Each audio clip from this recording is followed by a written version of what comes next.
Dans cette vidéo, on va parler du champ gravitationnel et du champ électrique. Donc c'est une vidéo qui mélange les deux parce que je vais essayer de te faire sentir le point commun entre ces deux champs et leurs utilisations. Alors, un petit rappel dans le grand 1 de définition de ce que c'est qu'un champ. Donc un champ, c'est tout simplement une grandeur physique qui a une valeur en tout point de l'espace. Donc c'est une définition très générale. Il y a plusieurs types de champs. Il y a deux grands types de champs. Il y a les champs scalaires et les champs vectoriels. Par exemple, le champ de température. La température, c'est un nombre, donc c'est ce qu'on appelle un scalaire. La température existe a priori en tout point. Tu peux mettre un thermomètre à Paris, à Moscou, à 1 mètre d'altitude, à 100 mètres d'altitude. Donc tu peux créer une cartographie de la température dans l'espace. Donc c'est bien un champ, puisqu'on peut en tirer une valeur en tout point de l'espace. Le champ gravitationnel, deuxième exemple, ça c'est un champ du deuxième type, type vectoriel. Parce qu'en effet, le champ gravitationnel, non seulement il aura une valeur, mais en plus il aura une direction et un sens.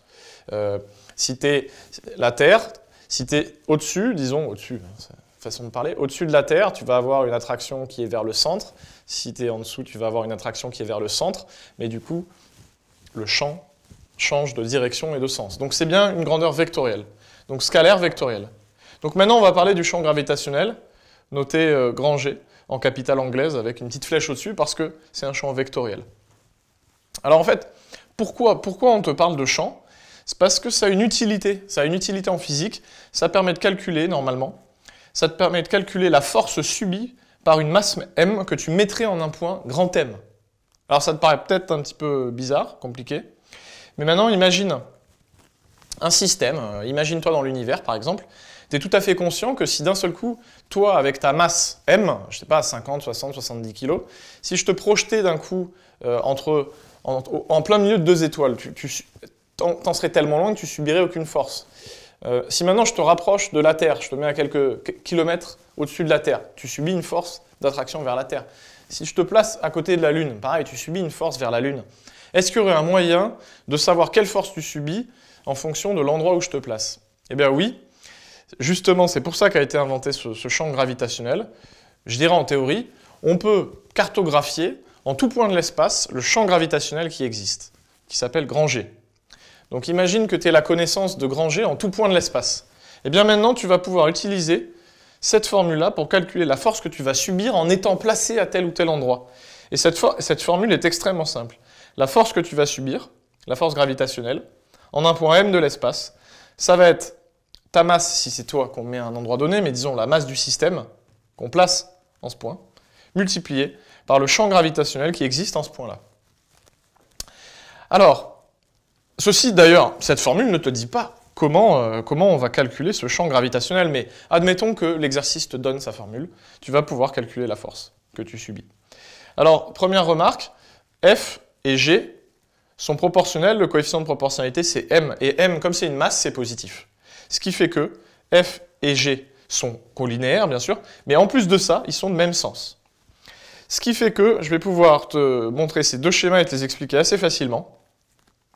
J'ai représenté la Terre, ici, là, donc c'est le cercle, et j'ai représenté divers vecteurs de champ gravitationnel autour de la Terre. Et pourquoi je peux te les expliquer facilement? Parce qu'en fait, même si tu ne connais pas l'expression comment calculer le champ gravitationnel, tu sais très bien que si tu es ici, vis-à-vis de la Terre, tu vas être attiré vers son centre. Et on vient de dire que la force que tu subis si jamais je te mettais ici, elle est dans le même sens que le champ gravitationnel. Donc ça veut dire que le champ gravitationnel est dans le même sens que la force gravitationnelle. Donc c'est bien, le champ il est bien radial et il est vers le centre de la Terre. Donc si je me place ici, il est toujours radial et il est vers le centre de la Terre, etc. etc. Donc le champ gravitationnel, voilà, ça va être un champ qui est radial autour de la Terre. Alors maintenant, je peux faire autre chose, je peux te dire autre chose vis-à-vis de la Terre, c'est que si jamais tu zoomes et que tu zoomes au niveau du sol, donc par exemple dans l'endroit où tu es en train de regarder la vidéo, si tu t'imagines, tu te poses la question, voilà, autour de moi, à quoi ressemble le champ gravitationnel? Là, c'est un petit peu différent, parce que comme tu es à la surface de la Terre, tu ne t'aperçois pas de cette courbure. Pour toi, localement, la Terre, localement, elle est plate. Mais il faut prendre du recul pour s'apercevoir de la courbure de la Terre. Si tu regardes depuis un satellite, la Terre, tu vois bien qu'elle est ronde. Mais localement, très localement, elle est plate. Donc elle est plate. Le champ gravitationnel, lui, à quoi il ressemble? Mais si tu lâches une pomme ici, ou ici, elles tombent bien toujours verticalement, c'est-à-dire qu'elles tombent dans des directions qui sont parallèles. Et on vient de dire que le champ gravitationnel et la force que subit un objet sont dans la même direction. Ça veut dire que ici, le champ gravitationnel, à chaque fois, il est vertical vers le bas, et ce sont trois vecteurs qui sont parallèles. On parle de lignes de champ. Les lignes de champ, elles sont collinéaires au champ gravitationnel. Les lignes de champ, ici, sont verticales dans ce cas-là.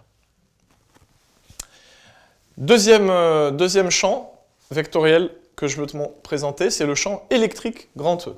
Donc là encore, il va avoir un but très précis.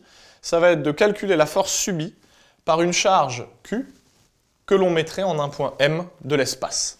Donc ça ressemble beaucoup à ce qu'on a fait avant, sauf que tout à l'heure, c'était une masse M qu'on plaçait, et on se posait la question, y a-t-il une formule, y a-t-il un moyen de calculer la force qu'elle subit, cette masse M? Mais ici, y a-t-il un moyen de calculer la force électrique subie par une charge Q qu'on placerait en un endroit de l'espace? La réponse est oui, si jamais tu connais le champ électrique en tout point de l'espace. Si tu connais le champ électrique en tout point de l'espace, il suffit de multiplier par la charge que tu viens de placer à un endroit donné, et tu vas avoir la force que subit cette charge. Donc, la force subie par la charge de charge Q en un point M de l'espace, c'est égal à la valeur de sa charge Q multipliée par le champ électrique en ce point-là, tout simplement. Donc là encore, je peux te faire quelques remarques sur cette formule. Si Q est positif, ça veut dire que F et E sont collinéaires, mais ça c'est vrai si Q est négatif aussi, mais ça veut aussi dire que F et E sont dans le même sens. Si Q par contre est négatif, F et E sont collinéaires, mais par contre ils vont être de sens opposé. Donc ça peut être des remarques utiles pour répondre à certaines questions dans un contrôle ou dans un exercice. Donc maintenant je vais te présenter trois exemples où j'ai représenté donc, les vecteurs champs électriques, et on va essayer de voir ensemble comment j'ai réussi à les trouver avec ce que je t'ai présenté seulement, quasiment. Donc première situation, ici tu as une charge plus au centre, typiquement un proton, et donc on se pose la question, quelle est l'allure du champ électrique tout autour?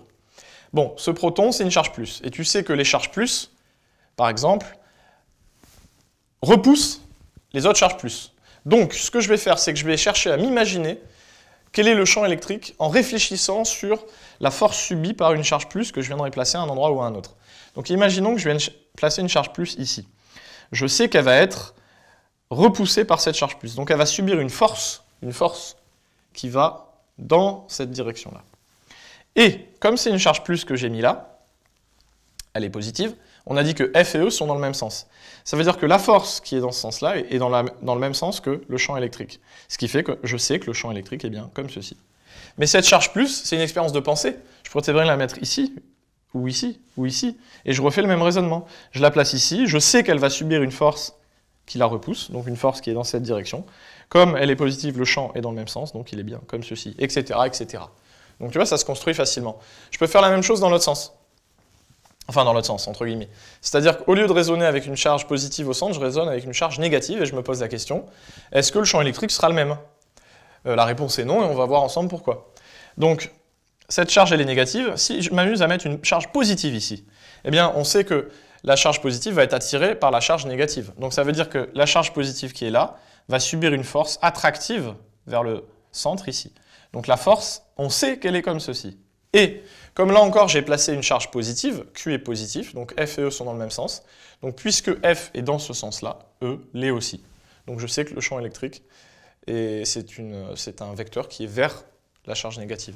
Pareil, je raisonne à chaque fois, je peux mettre une charge positive ici, elle est attirée, donc sa force est dans ce sens-là, donc le champ électrique est comme ceci. Donc c'est un champ radial dans les deux cas. Sauf que dans un cas, il est vers la particule, dans l'autre cas, il s'éloigne de la particule. Maintenant, troisième situation, celle-ci, elle est peut-être un petit peu plus moins intuitive, disons, mais je te la présente parce que tu vas la rencontrer. C'est ce qu'on appelle un condensateur en électricité. Donc un condensateur, c'est deux plaques qui se font face et qui sont séparées par un isolant. Conclusion, comme c'est un isolant, le courant ne peut pas circuler. Ce qui veut dire que, donc ici, j'ai le courant qui arrive. Tu sais que courant et électrons sont en sens inverse. Donc si le courant est dans ce sens-là, les électrons circulent dans l'autre sens. Les électrons arrivent dans ce sens-là, mais les électrons ne peuvent pas traverser. Ils ne peuvent pas aller de cette plaque à cette plaque, puisqu'entre les deux, il y a du vide. Ce n'est pas un fil. Donc ça veut dire que les électrons vont se charger le long de cette plaque, ici. Donc j'ai représenté les signes moins que tu vois ici. Ce sont des électrons qui sont en quelque sorte bloqués. À chaque électron, en face, un défaut d'électrons, donc je l'ai représenté par un plus. Donc là, j'ai mis 4 électrons, donc il y a 4 plus en dessous. Eh bien, entre ces deux plaques, règne un champ électrique que j'ai représenté ici. Donc ce sont des champs qui sont perpendiculaires aux plaques. Les lignes de champ sont toutes parallèles les unes vis-à-vis des autres. Et les vecteurs champ électriques sont vers le haut. Et on va essayer de comprendre ensemble pourquoi, et tu vas voir que c'est très simple. Là encore, je vais faire une expérience de pensée. Je vais me poser la question, quelle est la force subie si je viens placer une particule à l'intérieur entre ces deux plaques?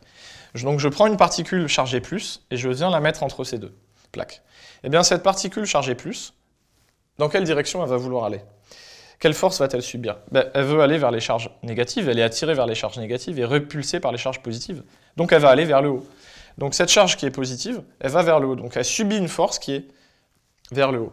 Et comme cette charge elle est positive, F et E sont dans le même sens. Donc puisqu'elle subit une force vers le haut, le champ électrique est lui aussi vers le haut. Donc c'est avec les mains, hein, d'accord, mais tout ça pour t'expliquer pourquoi les vecteurs champ électrique sont vers le haut. Maintenant, je t'ai même rajouté cette petite formule ici. Ça, c'est une formule qui te permet, dans un exercice, de calculer la valeur du champ électrique si l'exercice te donne la différence de potentiel entre les deux plaques, U, et la distance entre les deux plaques, D. Donc E est égal à U sur D. U, c'est une tension, c'est une différence de potentiel, donc c'est en volts. D, c'est en mètres. Donc ça fait volts divisé par mètre. Donc ça veut dire que E, le champ électrique, c'est des volts divisé par des mètres. L'unité du champ électrique, tout simplement.